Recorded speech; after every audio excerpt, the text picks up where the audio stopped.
Hello, everyone, and welcome to the Ubuntu Touch Q&A, the UBports Foundation show discussing the development of Ubuntu Touch and our community's questions.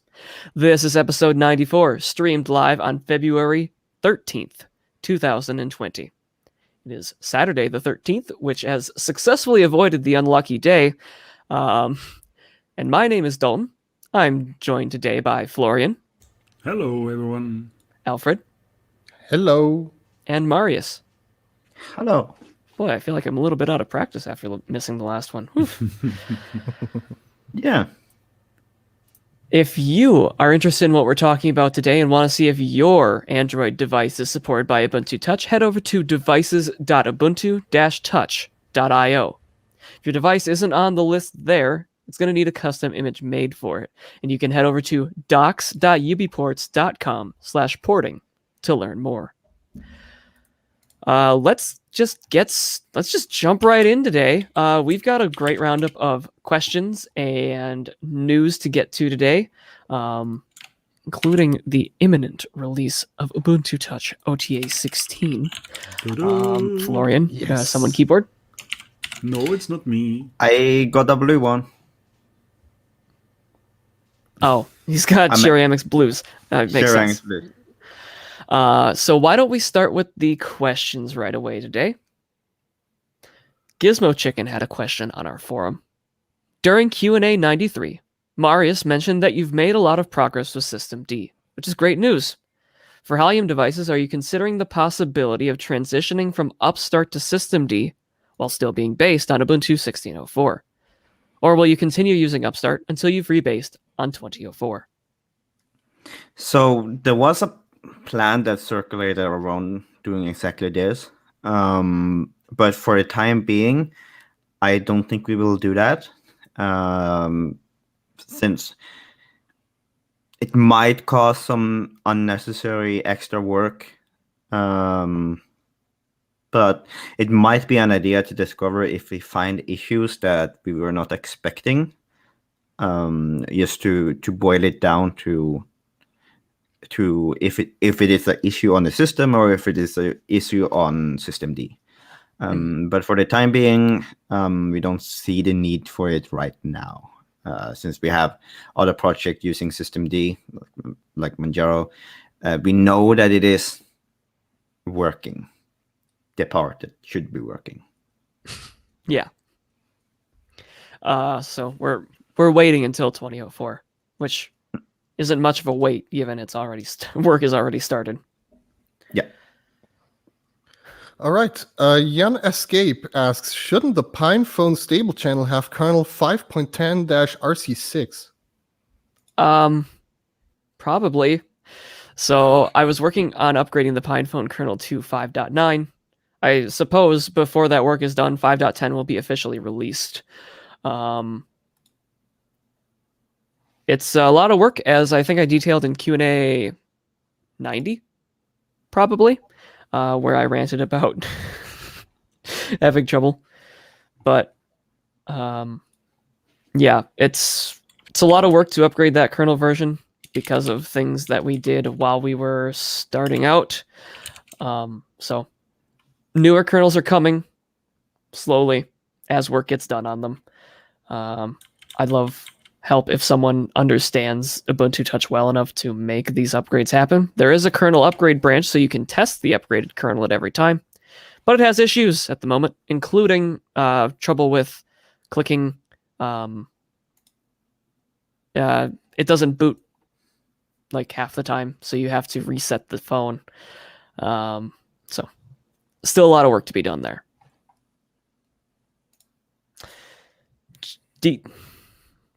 A chat member had a question. Is anyone working on porting Lomiri into Debian? And if so, what's the current progress? Yes. So this is something we are trying to do in parallel with the bring up of Focal or 2004, is that we are porting stuff to Debian and putting it into the Debian archive. We already have some parts already in Debian archive.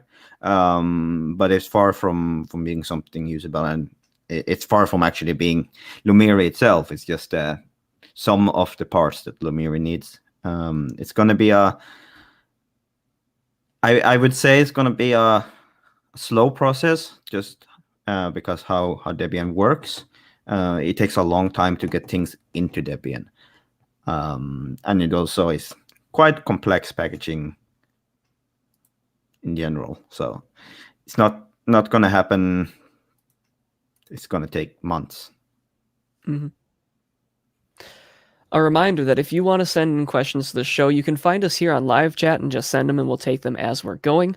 Or you can find us every couple weeks. We post a message on the UBports forum over at forums.ubports.com where you can send your messages in and we'll get your questions early. But moving on this week, let's head into some news. This is where I'd play a soundbite if I had one.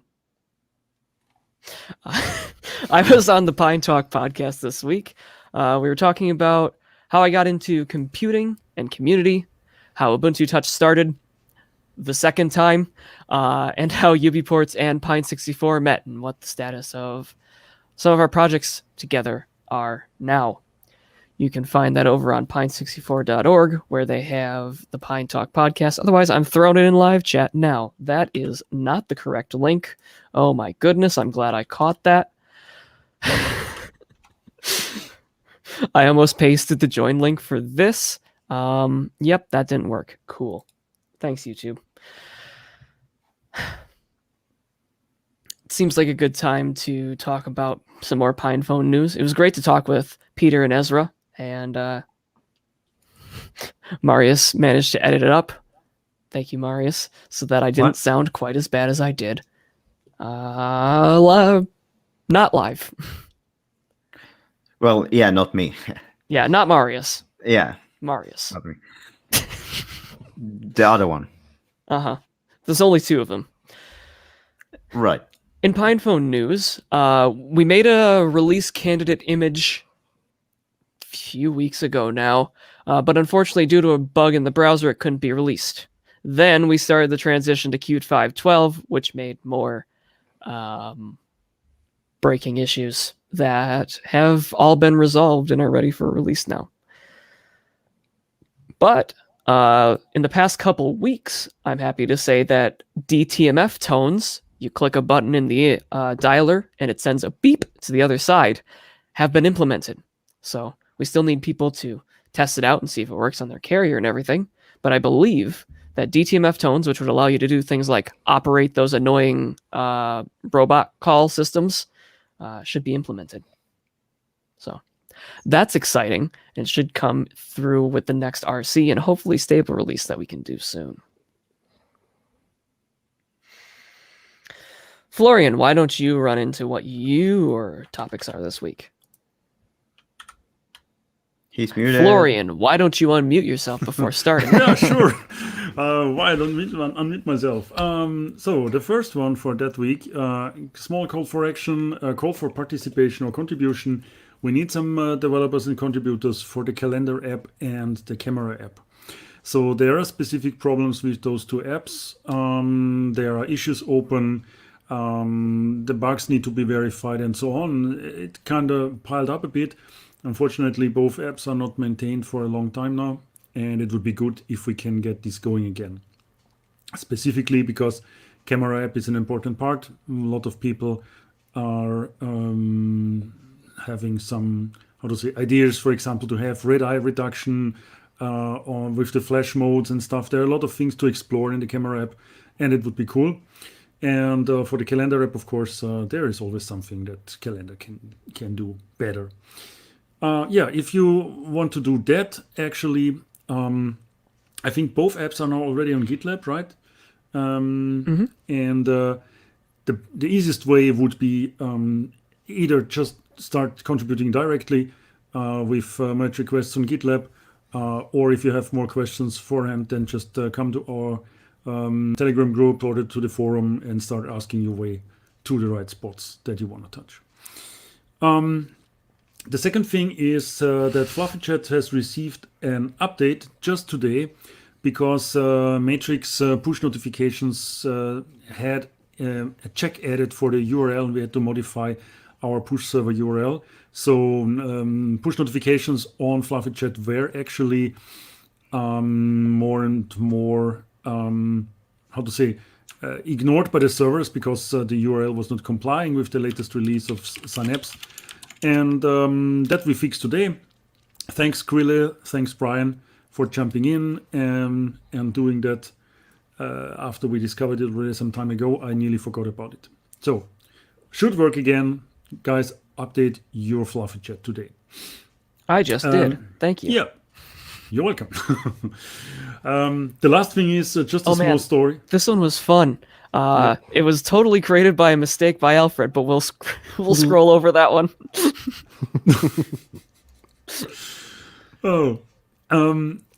The last thing that I have is we had Dalton and me had a nice bug discovery in teleports. What was a combination between a bug that actually brought down all the CPUs except one, or all the cores except one on the Sony Xperia X, in combination. So there was only one core running at any time on the Sony Xperia X, and there was threads getting stuck in teleports. So Qt has nice multi-threading functions, and it's a really cool toolkit and SDK to use, but you really need to understand it fully. So in certain situations, if you're gonna block threads, they will just consume parts of the thread pool. There is only a few numbers in the default one. Some rumors say it's only as many cores as you have. So for example, your smartphone has 4-core processor, you get only 4 threads in parallel. If 2 of them are stuck, you have 2 remaining left, and so on and so on. Bottom line of the story is basically we did a bug in teleports when we transitioned to the latest TDLib release last year, and many people had a problem that the chats got stuck, the message lists were empty, not all chats loading, totally empty screen, some things like that. It should be better now. Still, there might be some small problems and issues around that, but we at least found a core issue with the threading now, and it should be much smoother. Yeah, so that was a really nice debugging session. It took, I think, 4.5 hours. I was remote controlling Dalton's PC with the device connected. We used cool collaboration tools. It was really fun. And I was so tired afterwards because it was already late night for me. Yeah, I have to admit, Flurry, it was getting late here. I have to admit, I was playing Phasmophobia while you were doing it. So I was like, well, there's nothing I can do to help him. He just needs to figure this out. Yes, it was true. So on this screen, I just see someone scrolling around a bunch of code. Over here, I'm getting spooked by ghosts. It was great. Yeah, perfect. No, it was actually fun. That was the same when we were debugging this issue with GPUs on Qualcomm devices. While I was debugging, Dalton was playing the game that we was trying to debug. I had to make sure it didn't crash on the windscreen. It was really hard to win. Yes. Imagine the windscreen just crashing on you. No. Imagine if it actually did happen, though. Yeah. Oh, it would have been hilarious. Fun times. Well, Alfred, I think that we can continue with, since you were fixing bugs on the Xperia, why don't you talk a little bit more about that? Right. So in the meantime, since the last Q&A, I've been working on improving the runtime stability of this thing. And it turns out to be, it was a hard task. Don't get me wrong. It took me quite some time to figure it out what's going on. But now it's possible to have the phone run like a week, probably. I haven't tested it for 1 week, but it's at least getting 24 hours of normal use without rebooting on you. And that's a bonus. That's one of those things that has been making me angry for 2 years. And now it's finally fixed. And I hope from the testers that have tested like premature, not unreleased versions of this, they seem to be very happy about it. So much so that they actually think that the battery life has also improved. I don't have proof for it right now, but Dalton says it, so it must be true. It 100% has. My last full charge was 20 hours ago. I'm at 60%. Yeah, and that ties in with the teleports bug, because now we're turning off CPUs, or at least we're letting them wait and for interrupts when they're not needed, and that also in part with schedutil. The schedutil CPU governor also helps with this, and the best thing about schedutil itself is that performance when under heavy CPU load seems to be getting better now.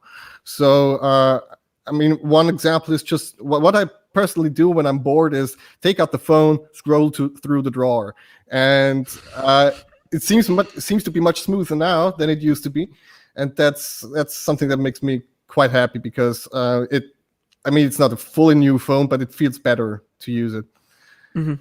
And the remaining tasks for me personally or two remaining tasks are getting Bluetooth calls to work.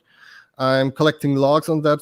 Currently, I've investigated a little bit on that, and also getting the fingerprint reader to work, because Florian and Marius have been working on the fingerprint reader support for Halium 7.1, and it's based on Irfan's work. Yeah, and that's important to say. We don't take the coders here. It's all Airfans. Right. We didn't do anything. We just tried it. We're just pushing the buttons on GitHub. We don't know what we're doing. Yeah. So You know what you're doing, right? It's Irfan's work. Yes. Right. And thanks again to Irfan. Now There are little problems on the Xperia X though, because the binary blob just refuses to complete the enrollment of a fingerprint, and I have to. Sony. Yep. I'm pretty sure some Sony guys might be watching right now, so maybe you can help out on this. Let's see where it goes. At least it's on the roadmap for me personally. So I want to get it fixed. Yeah, I've really enjoyed having it fixed, because this is the phone I carry every day. I don't go out much, but when I do, it's really nice to have a better phone than I did a week ago. And it doesn't blow out your ears on a phone call anymore. That is very important. Whoa. Right. We finally fixed that one. Marius and I were debugging audio hell, and we found out that sadly, for some reason, the data that is getting passed from gets passed to the audio control was wrong, and it wasn't the right size and didn't have the right data in it, basically.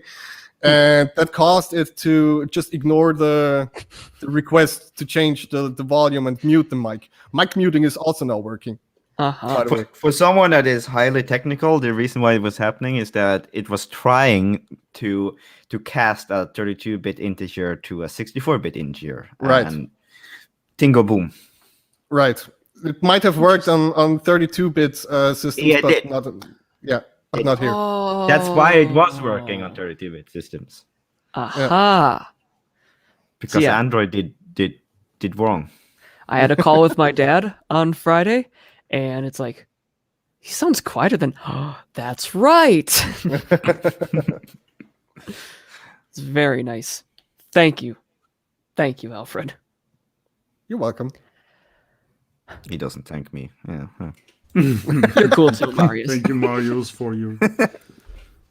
And while we're busy knowledge. thanking people, why don't we thank our sponsors? See, I'm good at segues sometimes. I'd like to thank our platinum level sponsors, including Smooze, Vala, Pine64, and Private Internet Access, for making it possible for us to create and distribute Ubuntu Touch. You can find them over at ubports.com/sponsors.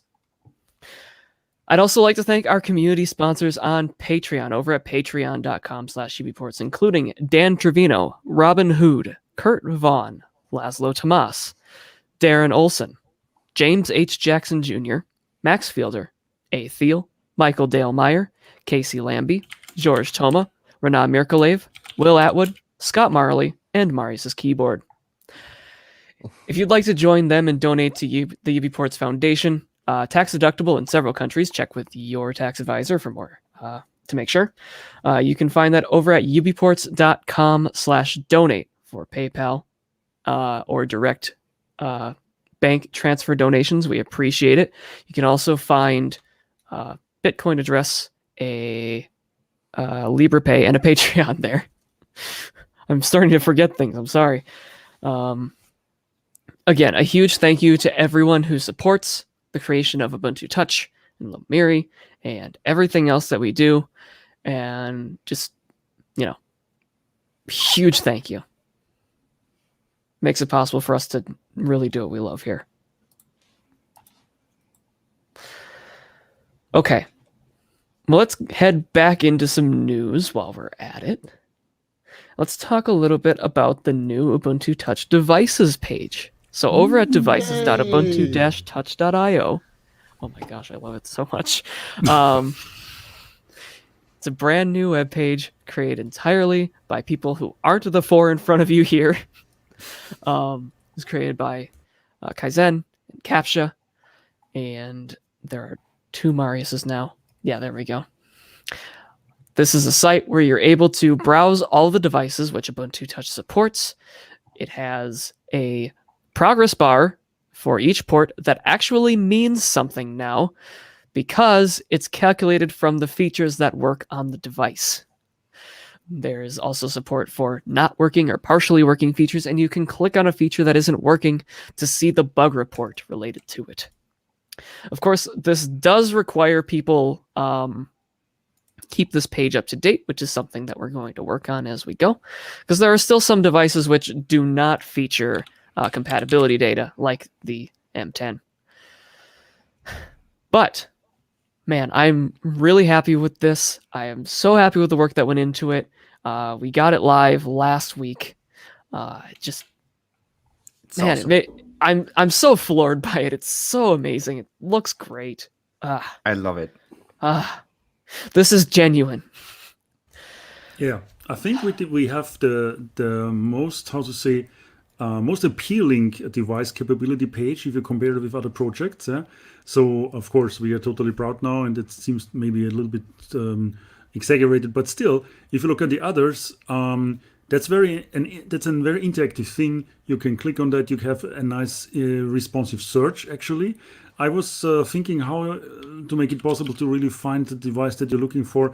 Now, it just searches over the vendor, over the device name, over everything as you go. And that's really cool.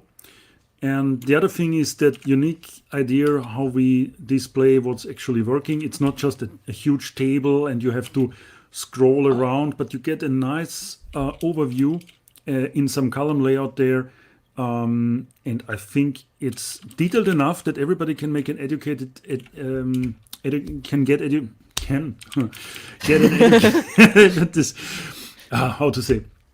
can be educated for his decision if they want to have this device or not, or if they can use it for their daily things or what they need. And we leave behind that maturity that you can see here, which is still just one value that we were thinking, okay, for the time being, it's okay. But people were often asking, okay, that looks very mature, but it's unusable for me. How you come up with that number? So, yeah, let's now have a it's progress calculated, bar so we and- could show people how we came up with that number. Exactly. And Yes. yeah, that's so great that we could finally bring this in now. And I think it will make us even more interesting to research what's going on with UBports and Ubuntu Touch when you can present such a page and not just something that, well, looks like a wiki table or so. I mean, I'm not saying the others doing a bad job with that, but if you want to make new users curious, you also Florian have to likes have a this good one design better. stage. Yes. No, really, and you can see there is a lot of now feedback coming from people that using devices to want to show what's working and what's not. So we're getting a lot of merge requests. Actually, if you want to test out the device, or you have one of those devices and you already have a feedback and say, that's not working as it's marked green here, let's fix that. You can go to the Git lab page where the device information is hosted, you can make a pull request, a merge request, and we will merge it, and immediately it goes live. So this page is being deployed from a GitLab repository. And that's also very cool from terms of operations for us. So basically all the tooling is done automatically. We just need to push one button and say, okay, that's cool. And the page is, and now I don't have the URL in my hands. Dalton, help me. You want the GitLab link? Yeah. I can't Maybe we read can that. attach this somewhere. GitLab.com/UBports is in the infrastructure section. I'm not reading off the whole Infrastructure. URL. And there is something devices page. Yes. Thank you. Thank you to everyone who worked on the devices page. We love it. It's getting a lot of traffic. Just very happy. Marius was in his own personal Marius Land of Discovery this week, and I have no idea what that means, but I think he's about to explain it. I will try. So I will start with something that pleasantly surprised me this week. Is that the browser GPU acceleration on some devices just worked. With a change to our QPA platform that makes it able to actually do GPU acceleration. I will actually show that while I'm here. So a good one is Webgl test, and as you can see, I will put up a demo page, which is a cube that spins. Woo. So yeah, we've been without OpenGL in the browser on Android devices since, well, forever, and without it on the Pine phone for the past couple weeks because OpenGL doesn't work in the browser on the Pine phone for different reasons. But with this change that Marius discovered, some devices can actually do OpenGL, with the Android layer and do faster rendering of the browser. So it actually scrolls at like an acceptable frame rate on big sites like YouTube. And now it actually loads website pretty quickly, but I need to find a video which doesn't trip YouTube's copyright. We haven't gotten a copyright strike before. That could be an interesting experience. Don't do it. What should I try? Maybe just don't play a video. I can try this one, I guess. Uh-oh. I broke I actually broke this audio on this. Did you break the audio volume? Yeah, I use this as my development device and I haven't reset it yet. So rotating and audio is kind of broken because I've been debugging those two and I didn't fix it yet. But it is working on like the proper build, but not on my shenanigans. Other in what I have discovered this week, which is kind of surprising also, is that Lumiere actually performs pretty goddamn well on desktops. I've been experimenting with it on my laptop. I'm using it as a daily driver. Mind you, it is pain to use, but it performs really, really well. It is unexpectedly not as much of a pain. Yes. Well, it's a pain to use, but it performs well. It's a fast pain. It's like a shooting pain right in your leg. Yes, something like that. Okay. And I can see that. I love it. I've been trying it out on Manjaro. I have a Manjaro build actually, with Lumiere on it, and it's interesting to use because I can see the potential to. It's not far off, but it's these like the issues that I'm mostly having is X11 issues, and once we upgrade to Mirror 2.2, was it just that came out? 2.3.2 came out yesterday. 2.3.2-ish. Once we actually upgrade to that, I think the desktop build will be absolutely solid. Don't quote me on that. But solid enough for me to actually use it as a daily driver, because that is really what is missing, in my opinion. Yeah. That was my discovery this week. That was Marius's Discovery Land this week. Discovery Land. That's pretty cool. I like that. So watch out for more developments on both of these topics in the next, little while. It's pretty cool. Yeah. Yeah, these are things that I do on my AKA free time. So. Yes. I see. Do I have such a thing? Yes. You try not to, apparently. I do this. It's fun. It's fun. I do it for fun. My first post used to say, "Free time is the time that's free, nothing more." I don't like your previous boss. No. I didn't work very long for him, but yeah. And while we're here, I had to give a shout out to Caleb, which also have gotten Manjaro Lumira build working on, I think that the OnePlus 6T, which is actually Manjaro running through Hybris, I think. No. Is it mainline? Should have confirmed this before you say it. Yeah, it's either mainline or he will probably confirm it soon. But he did an amazing job to actually get it to run. I'm quite amazed too that runs on it. Mm-hmm. Well, while we wait for Caleb to confirm whether it was Hybris or mainline, I'm pretty sure it was mainline. Why don't we talk about Ubuntu Touch OTA 16? It's mainline. It's mainline. Okay. It's mainline. It's OTA Mesa. 16. It's mainline. Oh man, that's even more amazing. OTA 16, we're almost ready to release with 170 GitHub pull requests merge, about 20 on GitLab, and 330 packages changed in all because a lot of them didn't actually involve a merge request.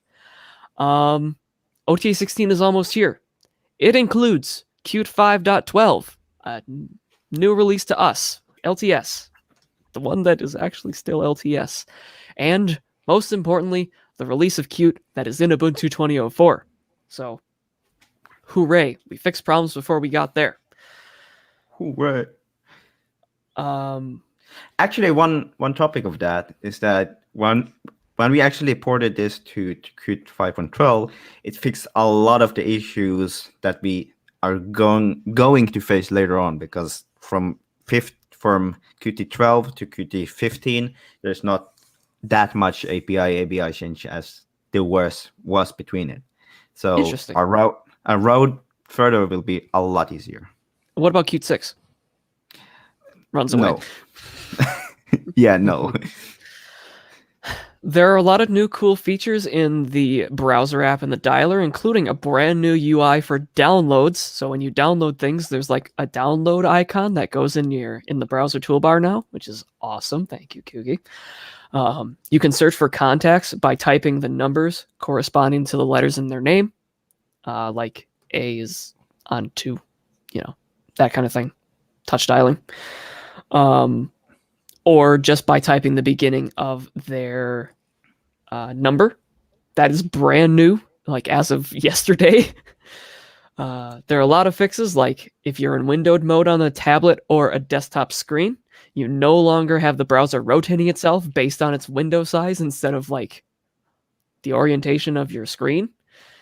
Just a lot of really nice things are happening with our on all sorts of devices.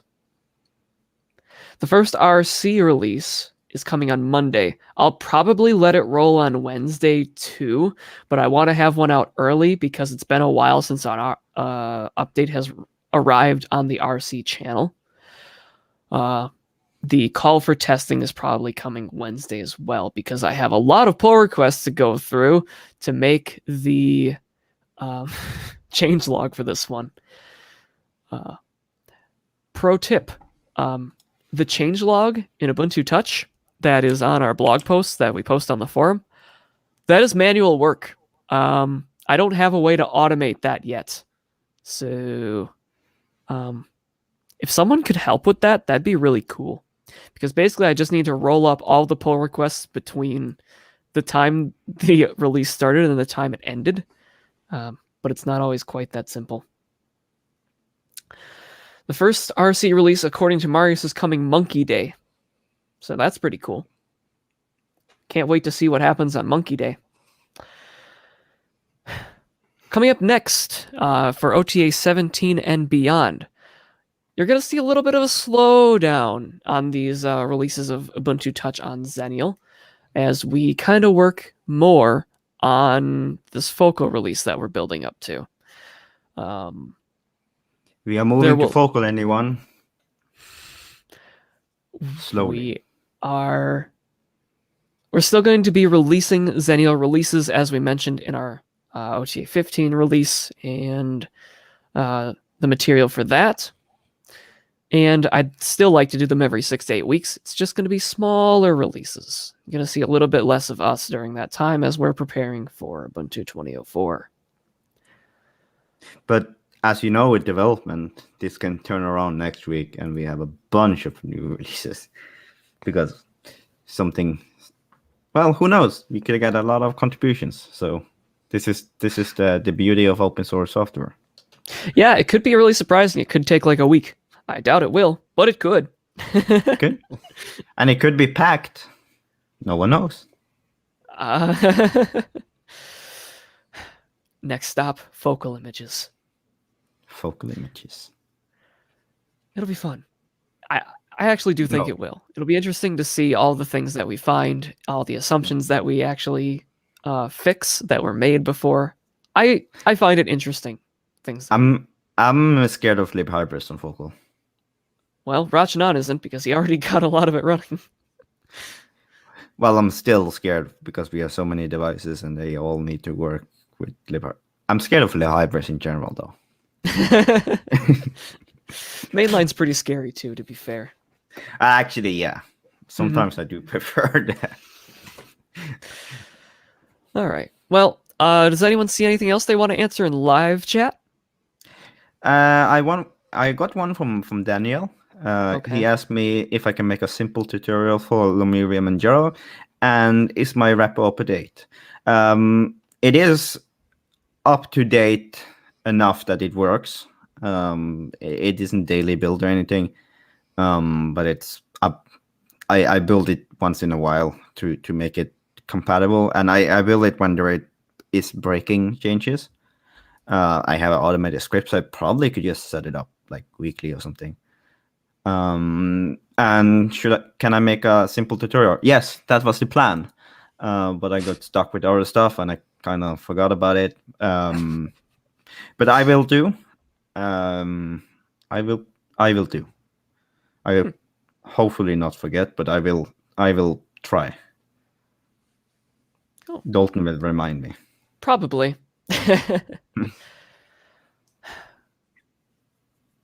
Okay. I think that's about it. What do y'all think? I saw another one in here. Does UBports support progressive web apps? Yes, there is the web app container. Not like so on what you mean when you say progressive web apps generally is you browse to a website in the browser and it says add to home screen. This is a special thing that websites can do that does things like register background service workers and notification helpers and stuff. It's popular on iOS, even though it seems like Apple would really like to remove it. Huh. Yeah. So that's why I guess you've never used a Chromebook, but you can browse to websites on a Chromebook and it says install as app in the toolbar. But it's just a web container, though. Well, yes, but it's a web container with more features. You can do it on Android too. That is fair. It's a not-so container. There's another one here saying, guys, what do you think about Flutter apps on UBports?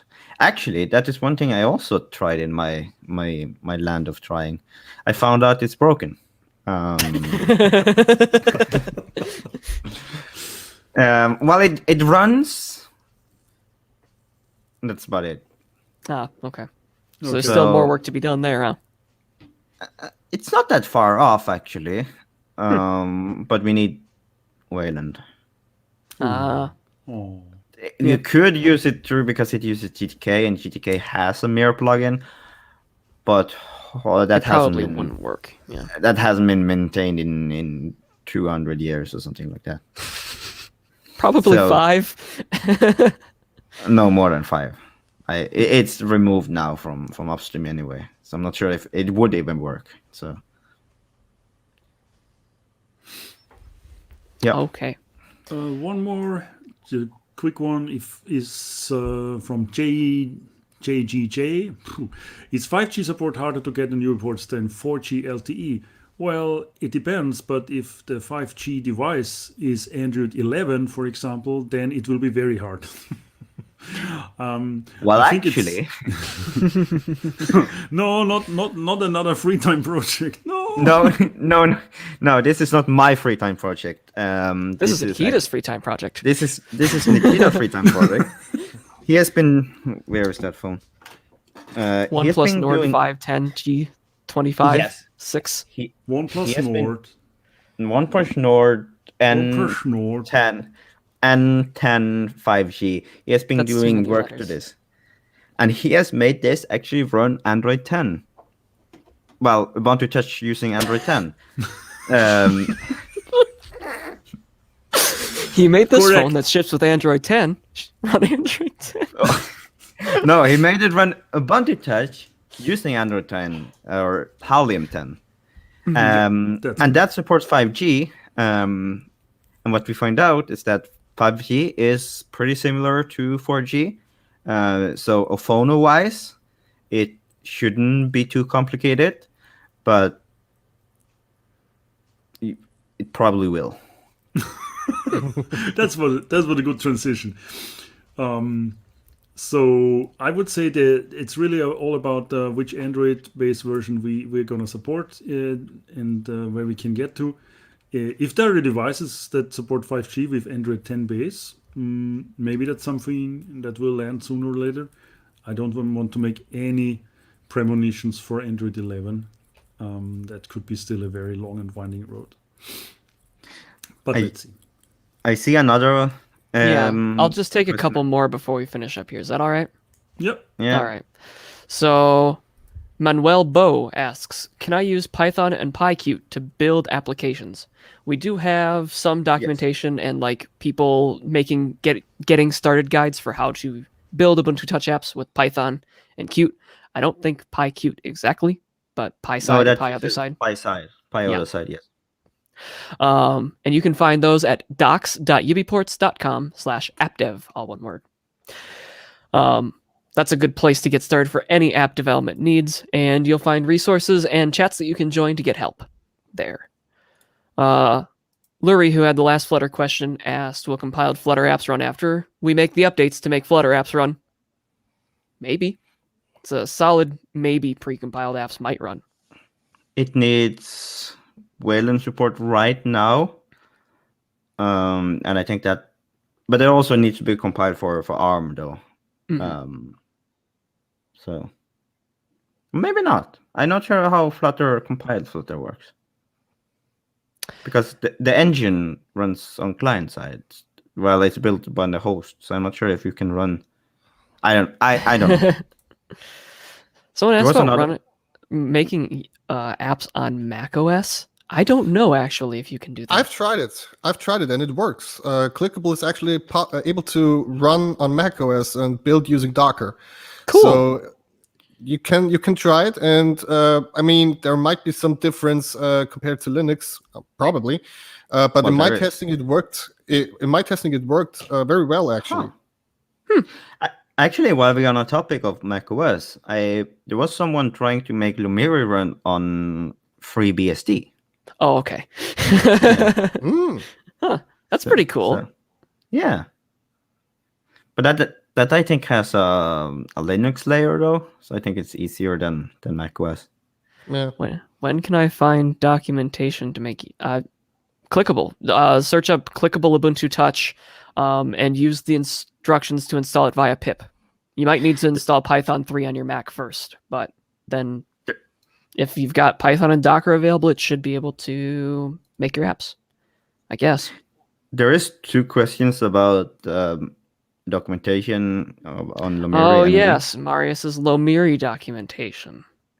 So, yeah, this documentation that I made at the hospital, I probably need to go back to the hospital to start writing it again, it seems like. Because I Just haven't... zip the files and send them to me, Marius. Yeah, or I should push it to a GitLab repository, and because I already have Donix wants to clean up my English too. Yes, so. several people are like, Marius, please zip your files and send them to us. Well, yeah, but all the things that I want in it is not in there, even though It does release early. Yeah. Yeah. All right. Well, I think that'll about finish it up.